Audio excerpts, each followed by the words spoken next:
Demain, ouverture de la fête de l'humanité, où en est la gauche de la gauche, le Parti communiste par rapport au parti de gauche, par rapport au front de gauche. Eh bien, c'est de tout cela dont on va parler avec un petit peu d'actualité internationale, vous vous en doutez. C'est avec Pierre Laurent, le secrétaire national du Parti communiste, qui est dans nos locaux ce matin.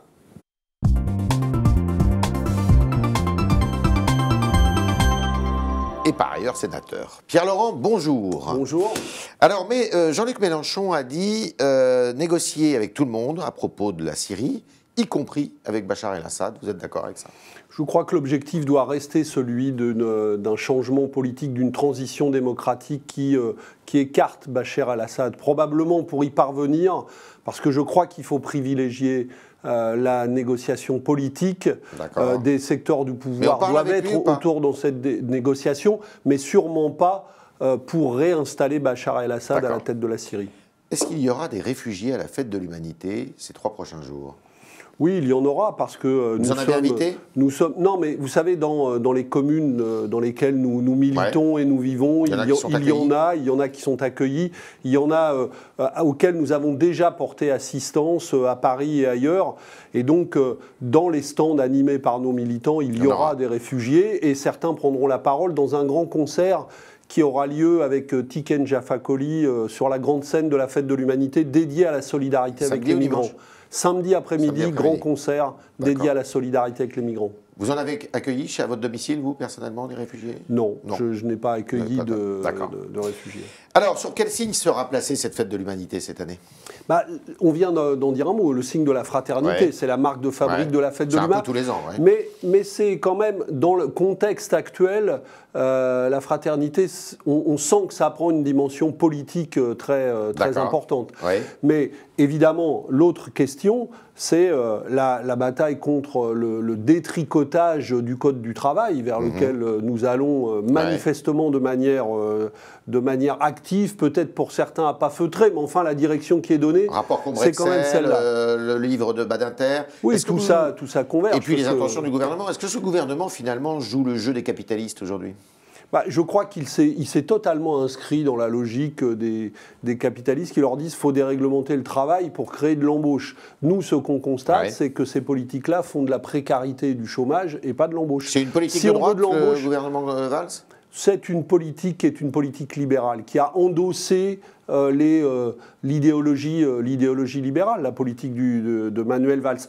Or, il faudrait à l'inverse une politique d'investissement important, d'investissement public et d'investissement pour la relance industrielle, avec une vision pour la France. Or, on n'a rien de cela. Alors, avant de parler de la gauche, dernière petite question sur la politique du gouvernement en matière d'énergie nucléaire.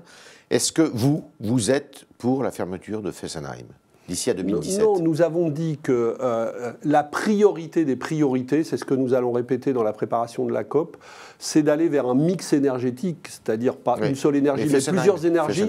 D'abord décarboner. Donc se débarrasser de toutes les énergies carbonées, c'est la priorité. Donc pour nous, pour les années à venir, le mix intelligent, c'est le nucléaire parce qu'on le maîtrise en France.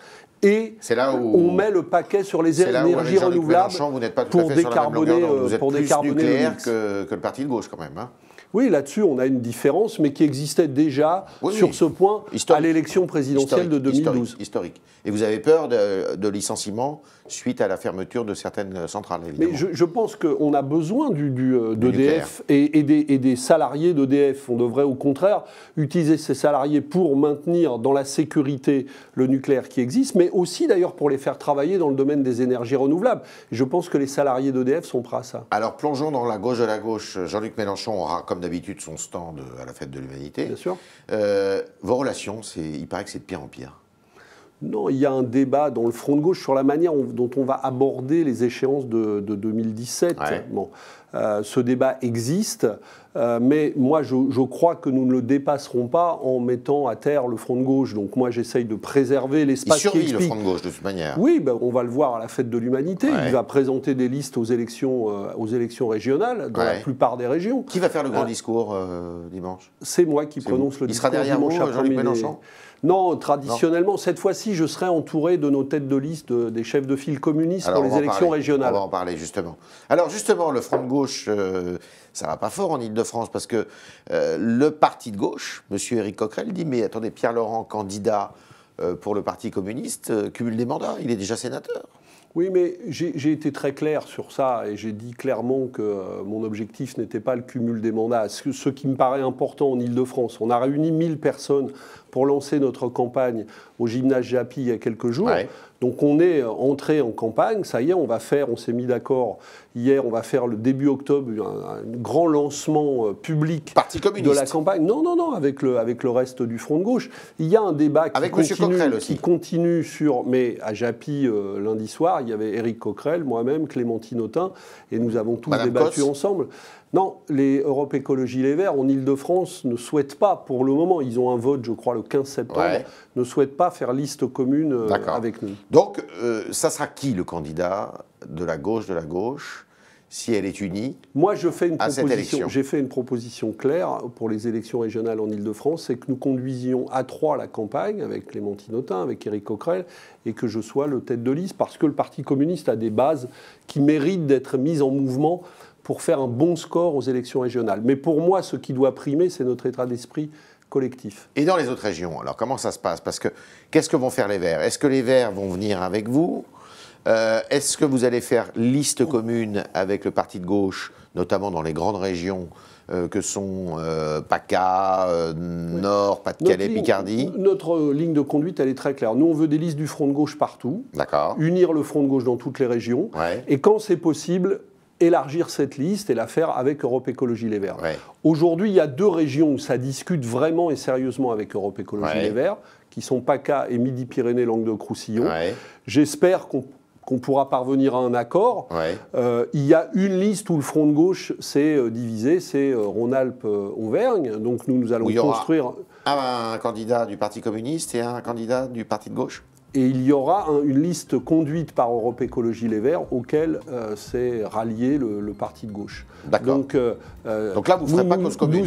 Nous allons dans cette région conduire une liste, nous, dans l'esprit du Front de gauche, mais animée par une tête de liste communiste. Comment expliquez-vous que la gauche de la gauche, contrairement à ce qui se passe dans d'autres pays en Europe, n'arrive pas à parler d'une voix commune? Et on a l'impression que c'est toujours la zizanie, des batailles de personnes, d'ego, parfois programmatiques aussi. Oui, mais parce que je pense qu'il y a une situation effectivement difficile en France en ce moment. Elle existe aussi ailleurs. Hein. Elle existe ailleurs, mais avec une présence du Front National qui est importante dans le pays. Et une attitude du gouvernement socialiste qui a beaucoup déstabilisé les gens de gauche. Et nous avons, nous, un travail de reconstruction pour rassembler ces forces, parce qu'aujourd'hui, elles sont plutôt désorientées par cette attitude du gouvernement socialiste. Et il ne suffit pas, je crois, de critiquer le gouvernement socialiste. Nous le faisons quand c'est nécessaire pour rassembler ces gens. Rassembler ces gens, ça suppose leur proposer un nouveau projet qui les rassemble. C'est ça que moi, j'essaye de construire avec obstination, et je pense que c'est possible encore pour les échéances de 2017. Alors en 2017 précisément, il y aura un candidat du Front de gauche ou il y aura plusieurs candidats de la gauche Je pense qu'il est indispensable qu'il n'y ait qu'un seul candidat, non pas du Front de gauche, mais pour moi, dans mon esprit, il faudrait qu'il y ait un seul candidat de ce que j'appelle la gauche anti-austérité, c'est-à-dire le Front de gauche, les écologistes, les socialistes, qui ne se reconnaissent plus dans le cours libéral actuel. Donc vous tendez la main aux frondeurs aussi, alors? Bien sûr, à tous, et je pense qu'il faut construire un processus politique qui permettra à toutes ces forces d'avoir finalement une vraie candidature de gauche. D'ailleurs, si nous ne le faisons pas, eh bien, je crains malheureusement que nous n'évitions pas le cauchemar d'un deuxième tour droite Front National. Alors, vous êtes clairement dans l'opposition aujourd'hui par rapport au gouvernement?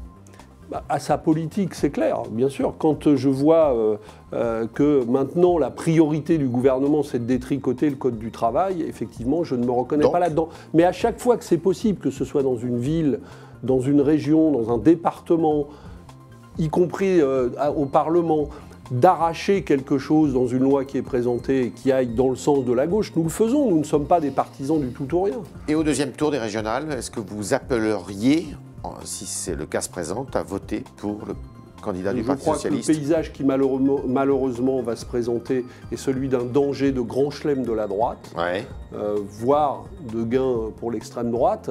Et je pense que dans ces conditions, notre responsabilité sera d'empêcher ça et de construire, c'est notre objectif d'ailleurs, des majorités régionales de gauche, oui. Et donc vous appellerez à voter pour le candidat socialiste s'il est mieux parce passé. que nos propositions devront être prises en compte, parce que dans aucune région française, la victoire ne sera possible sans nos voix, surtout que je pense que nous avons la possibilité de faire des résultats en net progrès par rapport aux dernières élections régionales qui étaient les débuts du Front de gauche. C'était le talk de Pierre Laurent juste avant la fête de l'Humanité qui sera placée cette année sous deux signes d'une certaine façon. Le premier signe, celui de la fraternité à l'occasion du drame des migrants et des réfugiés en Europe et sous le signe aussi de la lutte contre la politique du gouvernement en matière de législation du travail qu'il ne faut pas détricoter, il faut continuer à protéger les salariés.